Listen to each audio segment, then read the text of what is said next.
Kalau lu nggak ngerti tentang satu hal yang gue bakal jelasin dalam video ini, menurut gue lu nggak akan ngerti tentang uang. Satu halnya itu obligasi atau bonds.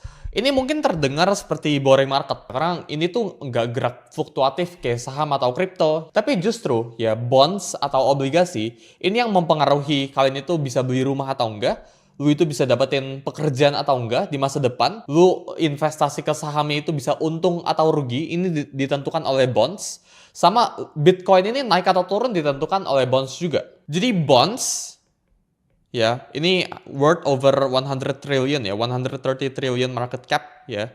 Ini mempengaruhi pergerakan dari harga rumah. Ya, jadi lu bisa beli rumah atau enggak, harga rumah naik atau turun gitu ya. Ini juga terpengaruh. Jadi ini kenapa lu harus pelajarin. Ini buat pekerjaan lu ke depannya. Apakah lu akan di PHK atau enggak? Ya, apakah perusahaan itu buka lowongan pekerjaan atau enggak? Ini ditentukan sama satu metrik ini, yaitu bonds. Tapi sedikit banget di dunia ini yang ngebahas tentang hal ini. Bahkan di Indonesia gue nggak pernah lihat ada satu hal orang yang ngebahas tentang ini. Jadi harga saham itu naik atau turun gitu ya. Kapan lu bisa all in, kapan lu bisa risk free, kapan lu bisa narik duit itu dari saham. Ini juga lu harus lihatnya dari bonds gitu. Sama dari Bitcoin.